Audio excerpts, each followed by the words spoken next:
Taking a taxi out to the middle of nowhere, Mexico, I wondered, where the heck am I? My friend Orion had invited me to learn a recipe from his grandmother. Little did I know she lived in a beautiful, mystical ghost town. The place is known by the locals as La Rosa, the Rose, but you can't find it on any map. I had never been someplace so rustic and yet so ironic, with ladders that lead to nowhere and a humble people who turn the nectar of majestic maguey into a frothy cactus beer that makes you forget all of your worldly woes. In La Rosa, I would come to witness sacraments to the gods of wheat and corn, and the authentic, original Mexican way of life that has all but disappeared from aspiring cosmopolitan cities. I got dropped off on the side of the road and found that a donkey was the best way to get to Grandma's house.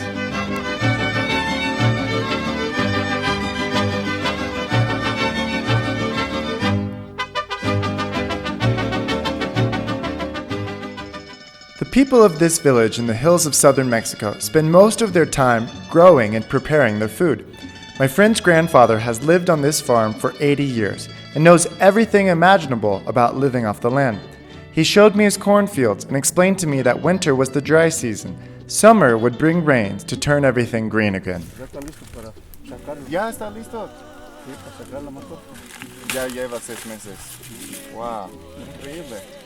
¿Cuántas tortillas están en este? Pues de estas, de unas 10 mazorcas sale 1 kilo. 1 kilo de masa. 1 kilo. ¿Y en tamal.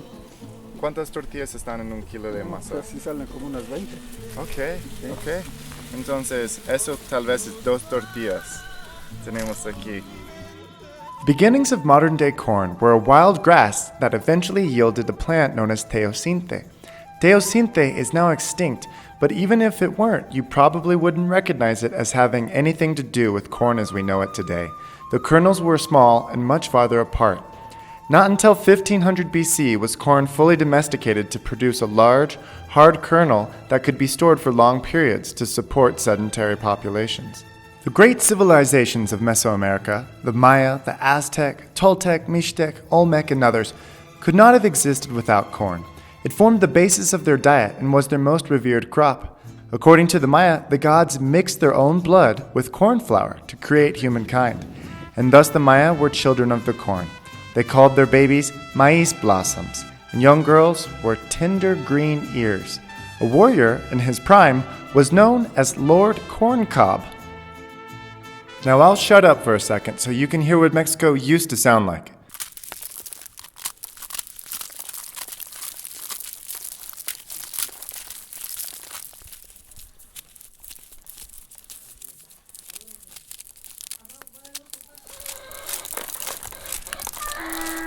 All of Mexico used to sound like this, like families working together to prepare the corn for the evening meal of plump tamales or fresh, hot off the grill tortillas. Once the kernels have been taken off the cob, they are boiled with lime to remove the husk. I loved how the water was imbued with the same yellow as the maize. That's a comal, a piece of clay that my friend's grandmother puts over the fire to grill the tortillas. And that's a metate, where she would crush the corn into masa. Now look out, Judsons. Grandma just got electricity and this new device from the shopping channel. Now she doesn't have to bend over the metate for hours. In just a few minutes, she turns large quantities of corn into tortilla dough. This woman on the right came to use Grandma's corn mill, and for 15 minutes of using the mill, Grandma only charges 3 pesos, or 25 cents. And now the woman will walk back up to her house, back into the hills of southern Mexico. I thought this was a beautiful landscape to capture as she walked away, off to make tortillas for her family. All of the tortillas that Grandma makes by hand turn out perfectly, and once you've started eating fresh tortillas, there's no going back to those that come in a package. Best tortilla ever. I love this. It's so good. I can never return to normal tortillas ever again. I want to shake the hand and thank the first person who ever invented tortillas. They're really one of the best foods on earth. So practical. You can put things inside of them, or you can eat them with just a little bit of salsa. Gracias. My friends and I wandered past houses sprinkled amongst the hills, looking for someone who would sell us some pulque, a local drink made by fermenting cactus nectar. Now, I've heard some borrachos or drunks calling their booze gasolina, but I never expected someone would actually sell me this cactus beer in a gasoline container. This gentleman filled my whole tank with Mexican premium cactus beer for about $5. Talk about bang for your buck. Okay, y ahora vamos a subir a las montañas para tomar. Pulque comes from this cactus, the maguey. It looks similar to the agave, the plant that tequila comes from, but it's not quite the same.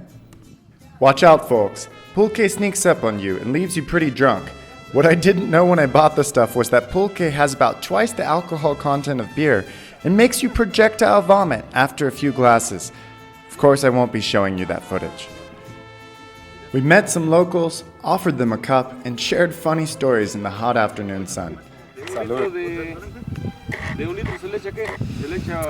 I call this like kombucha beer tequila. It's like a cactus kombucha is what I like to call it. I think it's the only beer that comes in a gasoline container. Sometimes people call it gasolina. Reporting in from La Rosa, Mexico, this is Erik Kennon. And be sure to stay tuned to learn how to make Grandma Imelda's beautiful, delicious mamelas, close cousin of the tostada.